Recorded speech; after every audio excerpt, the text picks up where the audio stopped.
저는 교회에서 목회 사역을 시작하면서 저는 속으로 잘 될 것이라 이렇게 확신했었습니다. 한국 교회에 대한 건강하고 대안이 될 만한, 그리고 작은 교회에 대한 열정을 가지고 방향성을 가지고 있었기 때문이었습니다. 그뿐만이 아니었습니다. 호주에서 한국으로 오면서 설교에 대해서도 속으로 나름의 신학과 철학과 확신을 가지고 있었습니다. 물론 목회에 대해서도 신방에 대해서도 친구들이 그렇게 가지 못하게 하는 이유 중에 하나가 원로 목사님과의 관계였는데, 원로 목사님과의 관계에 대해서도 나름의 대안을 가지고 있었습니다. 그래서 처음 전원교회 목회를 시작하면서 이 교회는 곧 성장할 것이다, 저는 이렇게 기대를 했었습니다.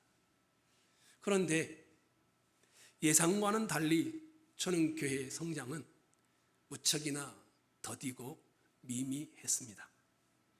많은 시간이 지나서 겨우 분립 개척을 하게 되었지요. 그것도 이미 언급했던 것처럼 겨우였습니다. 솔직히 말씀드리면 전원께서 10여 년 목회를 하면 분립 개척을 3-4개 정도는 가능할 것이라 저는 그렇게 속으로 생각을 했습니다. 그런데 성장은 더디고 또한 분립 개척도 겨우 이루었습니다. 이런 와중에 성도들이 이런 목회를 힘들어하고 있다는 이야기를 여러 곳을 통하여 듣게 되었습니다. 저는 교회가 갈수록 고령화되어 가고 있는데 또 분립 개척을 한다니 우리 목사님이 우리 교회의 현실을 잘 알고 있기는 하는 걸까 하는 이런저런 이야기들이었습니다. 그렇게 들여다보니 10년의 목회를 돌아보니까 교회의 성장이 아닌 하나님께서 저라는 사람을 조금씩 훈련해 오고 있음을 보고 인식하게 됩니다. 부흥과 성령 충만을 그토록 원했는데, 분립 개척을 빨리 하기를 원했는데, 빨리 성장하고 싶은 욕망이 제 마음에 있었는데 그게 아니 된 것이었습니다. 그래서 제 자신이 흔들리는 겁니다. 목회에 실패한 것은 아닐까? 이 목회가 과연 이룰 수 있을 것인가? 이런 흔들림이 제게 왔습니다. 교회 성장이라는 외적인 모습이 그렇다면 나와 우리 공동체의 그러면 내적인 성장은 어떨까? 라고 생각을 하고 내면을 보기 시작했습니다. 제 자신을 보니까 제 안의 완고함과 어리석음으로 주님이 주신 은혜를 그 오랜 세월 동안 말아먹고 영적 순례의 길에서 한없이 미적거리며 방황하는 제 모습을 보게 된 겁니다. 이런 제 내면의 모습이 그런데 전원교회는 어떻게 했습니까? 전원교회의 허리라고 할 수 있는 40대 분들, 50대 분들, 60대 분들의 한 분 한 분을 돌아보기 시작했습니다. 물론 저의 주관적인 돌아봄이었습니다. 돌아보면서 10년 전의 모습과 지금의 모습이 어떻게 다를까? 크게 다르지 않구나라는 생각에 제 마음이 많이 아팠습니다. 저도 그렇고 교회의 내적인 성장의 모습도 많은 생각을 하게 되고 실패는 아니었던가라는 자문을 해보게 되어졌습니다. 저는 교회의 외적인 모습과 내적인 모습들이 저를 그렇게 흔들어 놓는 시기가 이런 시기였습니다. 설상가상으로 2019년 11월 중국 우한에 시작된 코로나가 2020년 11월 이때까지 지속됨으로 인해서 저의 일상에 수많은 도전들이 왔습니다. 일단 가족이 있는 시드니를 1년에 한 번 방문하는 것이 막혔습니다. 바쁠 것 같았던 목회에 준비됐던 것들이 하나도 하질 못했습니다. 순간순간 예배를 어떻게 해야 될 것인가? 성도들을 어떻게 해야 될 것인가? 너무 많은 선택과 고민을 해야 했습니다. 그러다 보니 숨막히는 인생의 걸음을 걸어오게 됐습니다. 코로나가 저와 교회인 우리의 일상에 많은 염려와 근심과 불안을 그리고 변화의 도전을 요구해 왔습니다.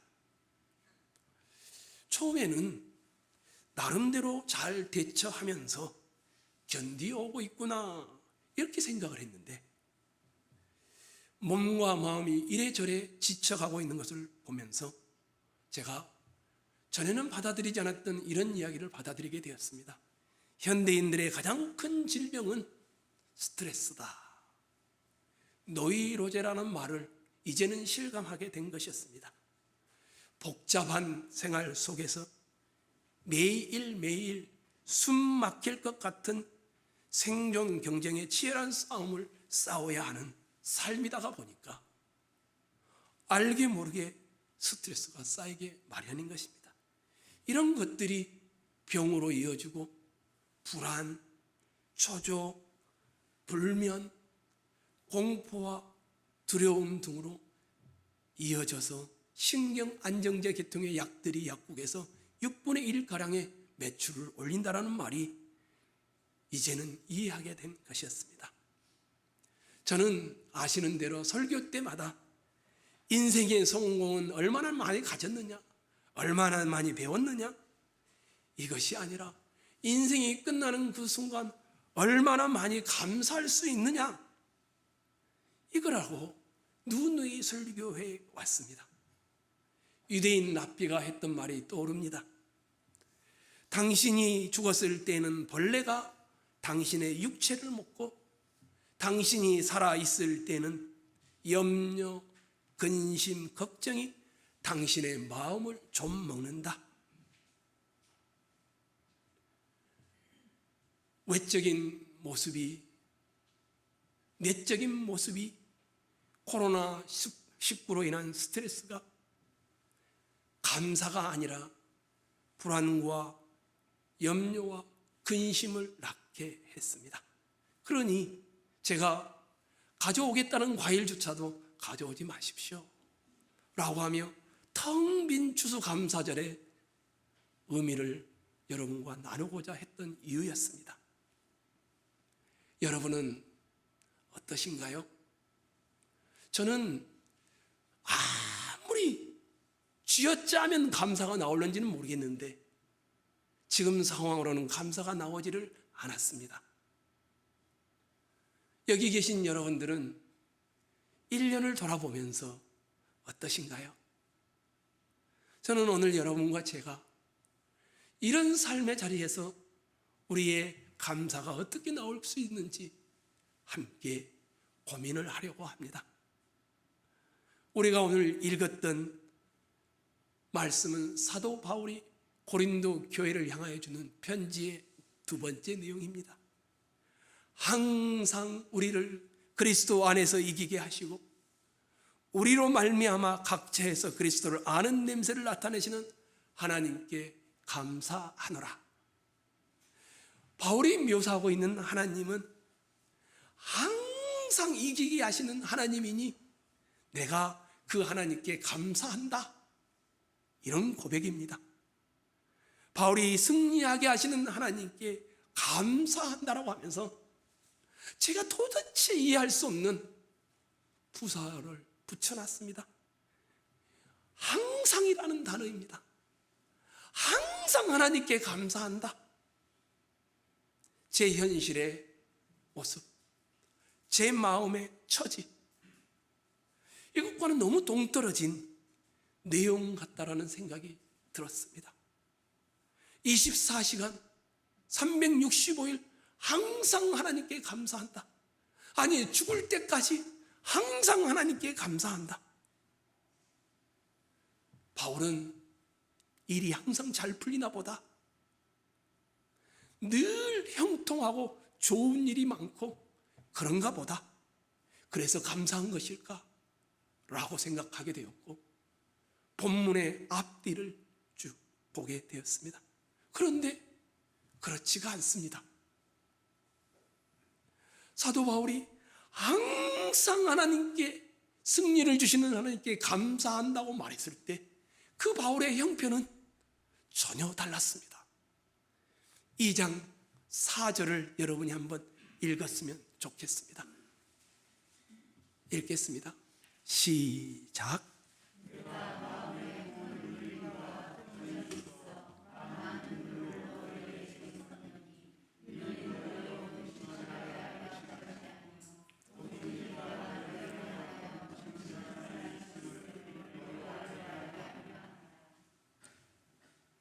자기가 개척한 고린도 교회에 많은 문제를 들었습니다. 근데 갈 수 있는 형편이 아니었습니다. 그냥 둘 수도 없었습니다. 답답하고 무거운 심령 속에 그들을 향하여 그냥 편지가 아니라 눈물의 편지를 썼습니다. 눈물의 편지를 쓰는 사도 바울은 고린도 교회가 바로 잡히길 원했습니다. 그 교회 안에 끼리끼리의 모임이 있는 겁니다. 나는 개바파다, 나는 아볼로파다. 분파가 교회 안에 있었습니다. 그 교회 성도들의 영적 수준이 이제 막 태어난 하윤이와 같은 그런 유아 수준의 모습들을 하고 있었습니다. 얼마나 경악할 만한 일이 있었는지, 아버지와 아들이 한 여자를 품는 일이, 성적 타락이 교회 안에 있었습니다. 한 성도가 자기의 경제적인 이익을 위해서 다른 성도를 하나님을 전혀 모르는 세상 법정에 고소하는 일이 그 교회에 있었습니다. 뿐만 아니었습니다. 옳은 것인지 그른 것인지, 다른 신에게 제사한 음식을 먹어도 되는지를 놓고 토론이 왈가왈부하는 것이 그 교회에 있었습니다. 교회에 성찬을 하는데 부유한 몇몇 사람들이 좋은 음식들을 먼저 가져와서 헐레벌떡 일을 마치자마자 뛰어온 노예들이라든지 다른 지체들을 생각지 않고 자기들이 다 먹는 성찬의 남용이 그 교회에 또한 있었습니다. 방언이 최고야, 치유의 은사가 최고야, 통역이 최고야. 은사를 자랑하면서 은사 자랑을 하는 문제가 교회에 있었습니다. 가장 심각했던 것은 주님의 부활과 신자의 부활을 의심하는 그런 일이 그 교회 안에 있었습니다. 이런 교회를 보면서 바울은 눈물의 편지를 보내오면서 그들이 돌이키기를 원했습니다. 문제가 그런데 해결되지 않았습니다. 고린도 교회 성도들이 회개하고 돌아서서 하나 되기를 원했는데 그 책망을 듣지를 않았습니다. 이런 상태에서 바울은 다시 고린도 교회를 방문하게 된다면 화가 잔뜩 날 것 같아서, 근심하고 그들을 뭐라 할 것 같아서 슬픔에 잠겼습니다. 그러면서 진리를 따라 회개하고 돌아오기를 원했던 그 고린도 교회 성도들이 그렇지 아니하는 모습을 보면서 사도 바울은 이런 생각을 하게 됩니다. 내가 교회를 개척해서 성도들을 제대로 양육하지 못한 것 아닐까? 고린도 교회 목회에 실패했구나. 눈물의 편지를 쓰면서 마음을 전했는데 또다시 꾸중할 것만 생각나니 근심이 쌓일 수밖에 없었습니다. 내 외적인 교회의 모습은 바울로 하여금 실패의 자리에 있게 만들었습니다. 아마도 조금 더 나아가서 고린도 교회를 향한 목회는 좌절되었구나. 어쩌면 내 인생은 외적으로는 실패한 것이 아닐까, 이런 생각을 하는 찰나였습니다. 그런데 또 다른 일이 벌어졌습니다. 전도를 위해서 바울이 전도하다가 소아시아에서 디도를 만나 전도하기로 했습니다. 그런데 그 일이 뜻대로 되지 않은 것입니다. 우리 12절과 13절을, 고린도후서 2장 12절과 13절을 여러분이 한번 읽도록 하겠습니다. 12절 13절입니다. 시작.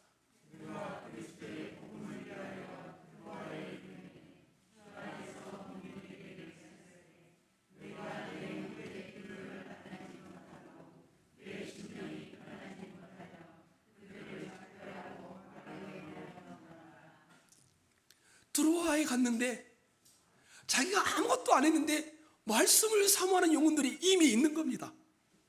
게다가 말씀을 들을 수 있는 좋은 장소까지도 있었습니다. 너무너무 좋은 환경이었습니다. 복음을 들을 수 있는 사람이 준비되어 있지요. 좋은 장소도 준비되어 있지요. 시기가 너무 좋았습니다. 그런데 놀랍게도 바울은 그곳에서 복음 전하는 일을 포기해버립니다. 그 이유가 너무너무 개인적인 것이었습니다. 디도라는 동역자이고 친구이고 제자였던 이와 만나기로 했는데 오지 않은 겁니다. 마음에 염려가 시작되었습니다. 핸드폰이 없던 시대 아닙니까? 디도가 병이 들었나? 오다가 혹시 강도를 만나서 죽었나? 아니면 디도가 너무 힘드니까 신앙이 흔들려서 변심해서 배신자가 되어서 돌아가 버렸나? 바울 마음에 염려가 시작되었습니다. 디도에 대한 염려가 커지고 커지다 보니까 사모하는 영혼들이 있고 좋은 장소가 있고 시기도 좋은데 그냥 포기해버리고 떠나가버리고 되돌아갔습니다. 딱 한 가지였습니다. 내 심령이 편치 못하여서였습니다. 바울은 외적으로 고린도 교회 목양에 실패했습니다. 외적인 문제에 시달렸습니다. 수많은 문제가 있는 고린도 교회를 향하여 눈물의 편지를 썼는데 돌아오지 않는 것이었습니다. 실패자였습니다. 또한 드로아의 복음의 문이 열렸을 때 기회를 포착해서 열심히 일해야 하는데 갈팡질팡 마음의 염려가 커지니까 이것도 포기해버리고 그냥 돌아가 버렸습니다. 이렇게 보면 외적인 그리고 내면적인 이 바울의 모습은 자기가 가장 싫어하는 상황에 놓여 있습니다. 목회에 실패했습니다. 마음의 염려가 커져서 전도의 문이 열려있는 곳에 복음을 전하지 않고 포기해버리고 돌아가 버렸습니다. 외적인 문제로, 내적인 문제로 감사가 나올 수 없는 상황입니다. 이런 바울과 그 시대의 환경이 우리의 모습은 아닐까요? 수많은 불안과 염려들, 자녀의 문제, 건강의 문제, 돈의 문제, 외로움의 문제, 게다가 예상치도 않았던 코로나가 옴으로 인하여 불확실성의 미래 앞에 놓인 두려움과 공포가 우리를 잡고 있지 않습니까? 제가 얼마 전에 우리 교회에 정말 존경할 만한 한 분을 만나서 대화를 하게 되었습니다. 물론 커피를 마시면서 대화를 했습니다. 근데 이분이 저와 단둘이 있었는데, 목사님, 제 인생은 실패한 것 같습니다. 그런 이야기를 하는 것이었습니다. 남은 것이 하나도 없다라는 그런 고백을 하는 겁니다. 인생이 너무 허무하다라고 합니다. 헛살았다라는 이야기를 하시는 겁니다.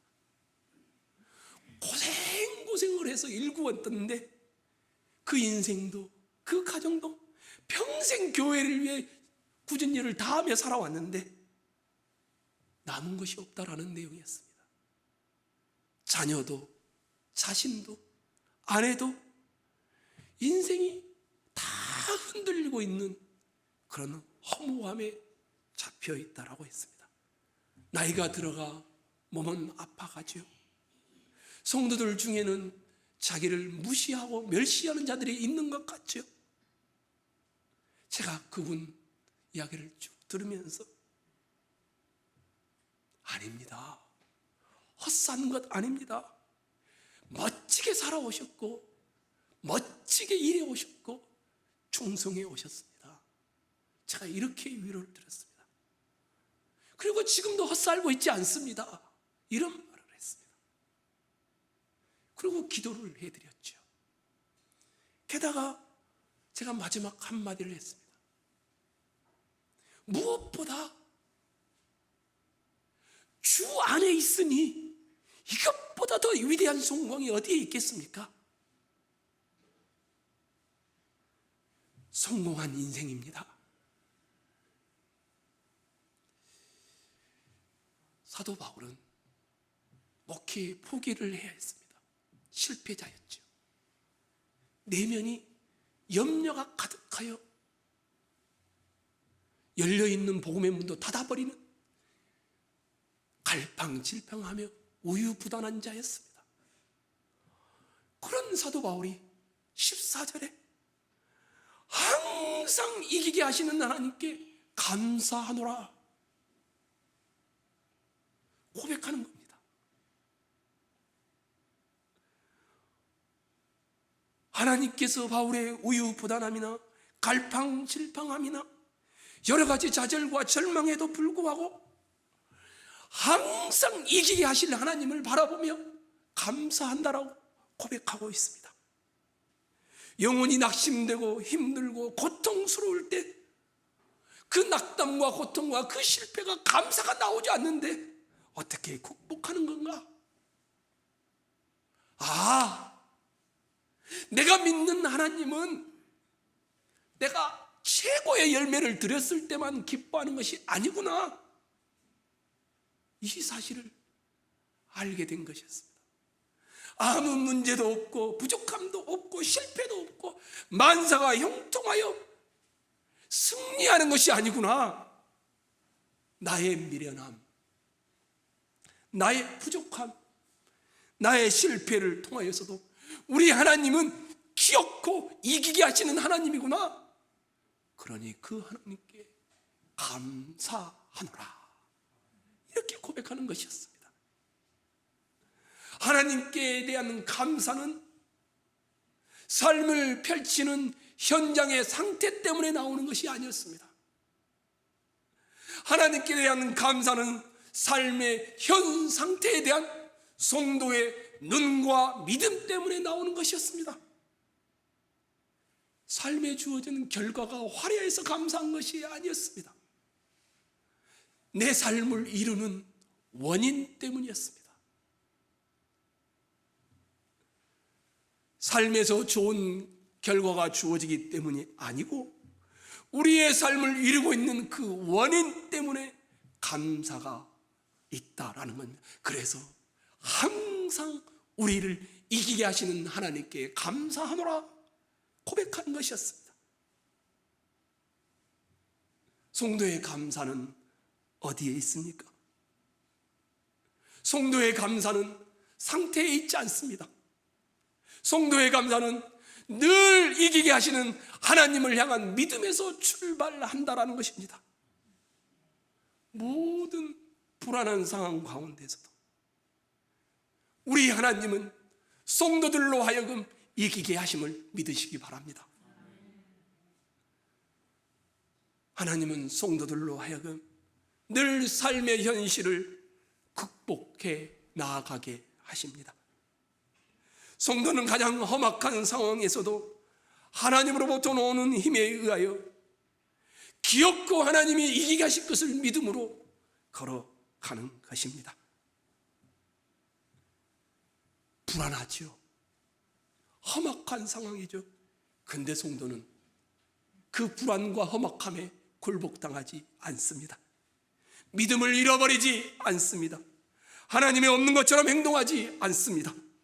성도는 이런 상황을 견딜 수 없는 악한 형편에서도 여전히 성도로 남습니다. 왜요? 사람들은 나를 실패자로 부를지 모르지만 하나님은 강하시며 하나님은 이기게 하시는 분임을 믿기 때문입니다. 성도 여러분, 여러분과 저를 이기게 하시는 그 하나님을 믿으시기 바랍니다. 우리가 실패하는 일 없이 하나님이 맡기시고 부여하신 일에 승리하여 하나님께 영광을 돌린다라면 얼마나 좋겠습니까? 그러나 성경을 보시면 성경은 우리가 모든 조건들이 채워져서 영광을 받으시기보다는 실패케 한 그 상황에서 하나님의 은혜가 우리에게 임하게 함으로 하나님은 영광을 받으신다는 내용이 극히 많이 나옵니다. 최고의 것을 드리지 못했는데, 갈팡질팡했는데, 우유부단했는데, 심각한 좌절로 자기 자신이 너무너무 싫었는데 항상 우리를 이기게 하시는 하나님께 감사한다라는 고백을 하고 있습니다. 그러면 바울의 삶을 이루는 원인은 무엇일까? 실패자임에도, 현실에서 우유부단함에도, 염려가 가득 차 있음에도 항상 이기게 하시는 그 하나님께 감사하는 사도 바울, 그 삶을 이루는 원인자가 뭘까?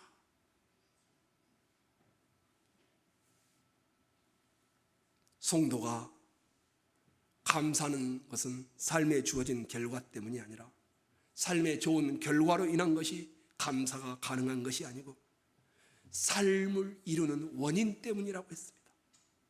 못났음에도 불구하고, 실패했음에도 불구하고, 염려가 가득 차 있음에도 불구하고 하나님이 분명히 이기게 하실 것을 믿는 그 원인자가 뭘까? 그 원인자를 14절에 고백합니다. 항상 우리를, 그 다음에 뭐라고 되어 있습니까? 그리스도 안에서. 이 말을 풀이하면 그리스도 안에 있는 자는 실패의 자리에 있어도, 그리스도 안에 있는 자는 염려의 자리에 있어도, 그리스도 안에 있는 자는 외적으로 내적으로 실패하고 있어도 하나님이 이기게 하실 것을 믿는 것입니다. 바울의 삶의 원동력은 열매가 아니었고 성공이 아니었습니다. 자기가 그리스도 예수 안에 있다라는 것이었습니다. 존 주니어 잉글리시라는 분이 스피리추얼 프리덤이라는 책을, 영적 자유라는 책을 썼습니다. 이분이 이 책에서 이런 말을 합니다. 사람을 사람답게 만드는 것은 무엇일까? 공부를 많이 하는 사람이 사람 되는 것을 본 적이 없다. 환경이 좋아진다라고 사람이 사람 되는 것이 아니더라. 물질적으로 잘 살게 되었다라고 사람이 달라지는 것을 본 적이 없다. 사람을 사람답게 하는 것은 무엇일까? 이분은 이렇게 말합니다. 사랑의 경험이다. 뜨거운 사랑, 아주 확실한 사랑, 절대적인 사랑을 경험하게 될 때 어떤 말이 나옵니까? 난 더 이상 여한이 없어. 나 이대로 죽어도 좋아. 이런 사랑을 경험한 사람은, 이런 사랑을 받아본 사람은 나 더 이상 욕심이 없어. 그래서 이분이 이렇게 말합니다. 좀 투명하게, 화끈한 사랑을 경험한 사람은 거기에 인생을 투자하며 산다. 그리고는 이 존이라는 분은 그 사랑을 예수 그리스도의 십자가의 뜨거운 사랑으로 연결시켜서 말합니다. I'm your energy. 여러분 주유소에 가시면 주유하실 때 다 보셨죠? 여러 주유회사가 있는데 그 중에 하나죠. 그 회사의 슬로건 중이죠. I'm your energy. 나는 당신의 에너지입니다. 이런 말이죠. 에너지 회사에 잘 어울리는 슬로건이라고 이렇게 생각합니다. 그런데 여러분들 그 회사 홈페이지에 한번 찾아가 보십시오. 그러면 휘발유나 경유나 이런 것들만 생각했는데 그런 게 아닙니다. 그 회사 홈페이지에 가서 CF 동영상을 보면 나는 당신에게, 당신은 나에게, 우리는 모두 누군가에게 에너지입니다. 이런 문구가 등장합니다. 그런데 그 밑 또 한 단어를 합니다. 여러분과 제 안에는 이미 이 에너지가 있습니다. 아마 이 CF를 만든 사람은 그리스도인이 아닐까 혼자 추측을 해봅니다. 에너지란 누군가를 위로하고 힘이 되어주는, 그런 누군가에게 에너지가 되어준다는 것을 의미하는 것이죠. 저는 질문해 봤습니다. 나의 에너지는 무엇일까? 내 안에 이 에너지는 어떤 것일까? 나의 에너지는 복음이신 예수 그리스도이다. 주님이 빠진 삶이나 사역은 열매를 거두지 못하며 거둔다 한들 자기 자랑에 불과할 것이다. 힘도 없고 기쁨도 없을 것이다. 한 영혼을 사랑하고 그 사랑을 지속하고 긍휼히 여기는 것은 인간의 노력에 의해서 성취로만 끝나고 말 것이다. 그런데 하늘을 버리고, 하늘 보좌를 버리고 육신을 입고 거룩함 대신에 술 취를 당하시고 십자가에 순종으로 죽으신 그 사랑을 받았다라면, 내 안에 항상 우리를 그리스도 안에서 이기게 하시는 그리스도 안에서 이 사랑을 확인한 자라면 누군가를 사랑할 에너지가 나오지 않겠습니까?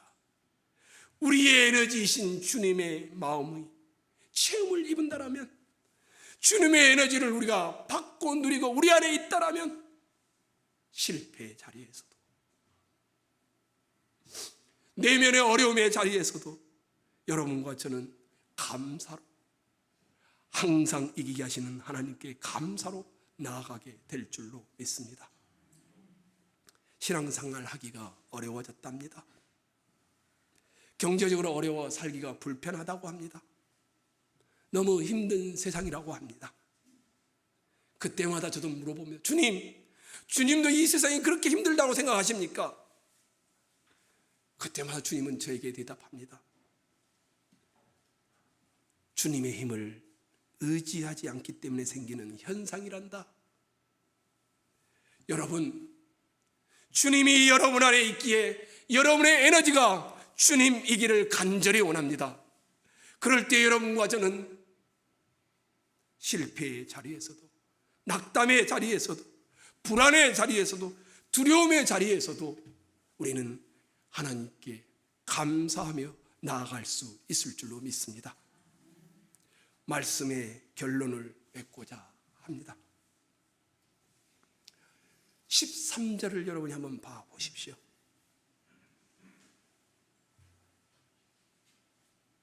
내가 내 형제의 디도를 만나지 못함으로 내 심령이 뭐라고 되어 있습니까?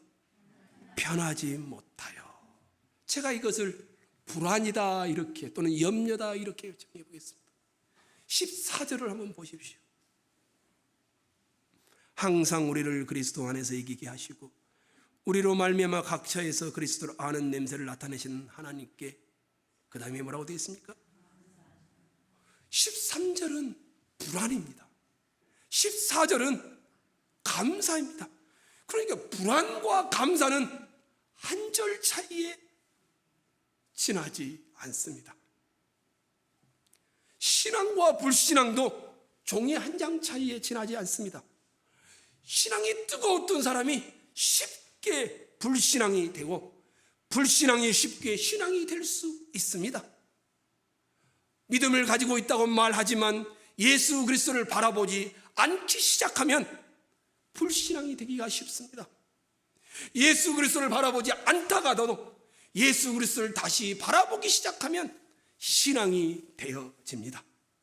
불안의 시작은 신앙의 끝입니다. 주님을 바라보는 것의 시작은 감사의 시작이며 불안의 끝이 되어집니다. 신앙과 불신앙은 종이 양면과도 같습니다. 여러분과 제가 세상 앞에 서면 우리는 늘 불안합니다. 자기 자신을 바라보면 늘 우리는 안타깝습니다. 우리의 능력을 바라보면 답답하고 허무할 뿐입니다. 그러나 여러분과 제가 하나님 앞에 서면 다시 중심을 잡기 시작합니다. 내 자신이 긍정적으로 보이기 시작합니다. 예수 그리스도의 신앙을 받으면 마음이 평안이 찾아옵니다. 성령을 의지하기 시작하면 감사가 시작되어집니다. 신앙과 불신앙은 종이 한 장 차이입니다. 그래서 여러분과 저는 이렇게 신앙이란 뒤집는 것이다. 신앙이란 뒤집는 것입니다. 불신앙을 신앙으로 뒤집는 것입니다. 불안과 염려와 근심과 불만족을 감사로 뒤집는 것입니다. 감사와 불안은 종이 양면과도 같아서 뒤집으면 불안이 감사가 되어지고 감사가 불안이 되어질 수도 있습니다. 우리가 늘 찬양하죠. 주 안에 있는 나에게 딴 근심 있으랴. 십자가 밑에 나아가 내 짐을 풀었네. 주님을 찬송하면서 할렐루야 할렐루야. 내 앞길 몰고 험해도 나 주님만 따라가리. 성도 여러분, 2020년 오늘 우리의 모습처럼 많이 힘들어서 감사할 것이 없죠. 고통스러우시죠? 힘이 드시죠? 계획과 꿈을 가지고 시작했던 2020년인데 그것은 고사하고 현상 유지도 할 수 없는 형편에 있으신가요? 기억하십시다. 지금이 절호의 감사의 노래를 부를 수 있는 기회입니다. 승리는 상태가 아닙니다. 돈이 많은 상태, 건강한 상태, 자식이 잘 되는 상태가 아니라, 이것이 승리가 아니라 승리는 성도의 믿음의 자세입니다. 승리는 태도입니다. 내가 예수 안에서 내 상황을 바라보는 믿음의 결과가 승리의 조건입니다. 고통 중에 있지만 주를 바라본다면 그것이 승리의 출발입니다. 폭풍 속에서 배를 타고 인생을 항해하고 있지만 주를 바라볼 수 있다면 여러분과 저는 승리의 깃발을 불기 시작한 것입니다. 일이 잘 되건 일이 잘 안 되건 기억하십시다. 항상 한 절 차이에 지나지 않습니다. 낙심이 있고 걱정이 되고 힘들 때마다 뒤집으십시다. 항상 그리스도 안에서 이기게 하시는 하나님께 나는 감사하겠노라. 이것이 여러분과 저의 추수감사절에 텅 빈 이 예배당 안에서의 은혜가 되기를 소망합니다.